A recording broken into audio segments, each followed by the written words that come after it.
stress strain curve. So stress strain curve for this normally steel we have drawn here. So on this y-axis there will be stress, on the x-axis there will be strain. So initially stress increases, strain also increases linearly up to this point, that is the yield point. So this is a linear graph. So when it stress changes beyond this point, there will be plastic deformation, means body will not regain its original position when stress is removed. So this type of stress strain graph is found out from the ultimate tensile testing, that is UTM testing.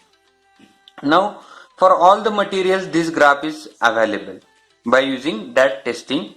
So the portion inside this region, this is linear, and when there is a plastic deformation starts, this portion is called as a non-linear. Okay, so linear means when we see a line which is having a equation y is equal to mx, where m is the slope of that line, so this is a linear graph. But in case of non-linear, there will be a equation which is followed by this line. So then this equation is called as this curve is called as a non-linear. So let's see about linear and non-linear. So we will understand what is the difference between linear and non-linear. So linear curve is like this. So some materials have initially linear curve, or some materials have this non-linear curve, that is stress strain curve. So here this is a curve which is drawn for force, and this is for the deformation. As the force increases, then its deformation also increases. Okay, so it is derived from the stress strain graph itself. So when there is a linear analysis, so what we will find out first line which is followed by this material, means linear graph. So we will prepare the equation force is equal to stiffness into deformation. Here K will behave as a slope of that line, that is the K matrix. Okay, stiffness matrix. And if we want to solve the non-linear problem, so material is behaving like this, means increase in the force will increase drastically in the deformation. So what is the steps to find out this non-linear analysis? We have to find out the equation for the non-linear problem, means this equation we have to find out so that we will get a curve. And it is a very tedious task, means it is very difficult to find out at each point how this curve is behaving. So there is no real repeatability, means in this curve there will be no repeatability in the non-linear analysis. So it is one more drawback, we can say.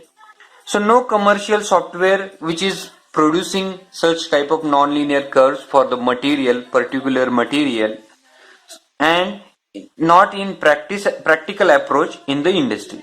So in industry also there is we don't use a non-linear analysis. So these are some reasons why we don't go for this non-linear problems.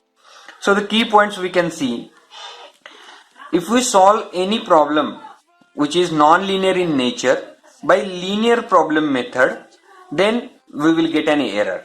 Means if problem is a non-linear and we will solve it by linear method, then there will be error like this. Means at this force, this linear will give some deformation, but non-linear curve will give some deformation. So there is a difference between these two. So that is the error. Okay. Second, there is no system in the universe is a linear, means most of the problems they have material properties like that, so they will behave as a non-linear due to impurities, due to the load increase, due to some defects in the material. So they behave as a non-linear instead of linear, means theoretically it is behaving as a linear, but actually in practice they will behave as a non-linear. But in industry what happens, doing the non-linear analysis requires more time. We require equations of the curves, so that is impossible to get many times.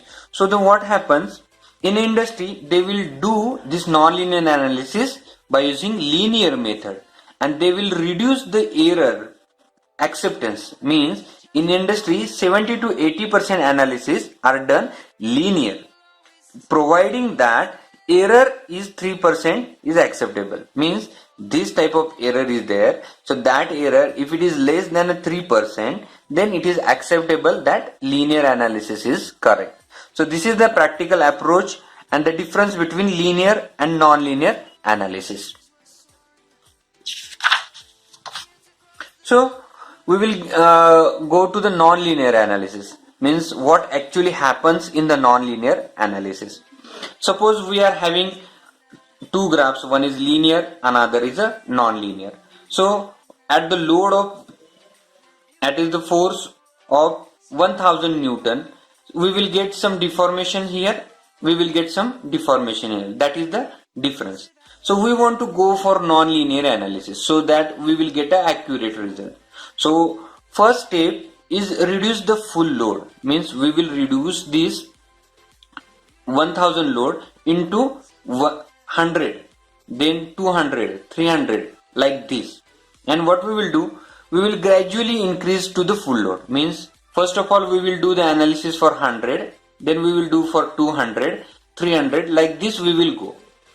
So here solve a series of linear problems. So we will see what analysis will do. First of all, it will consider as a one line which is having one stiffness, that is K1. Then at this point this stiffness matrix is reduced to another stiffness matrix, that is K2.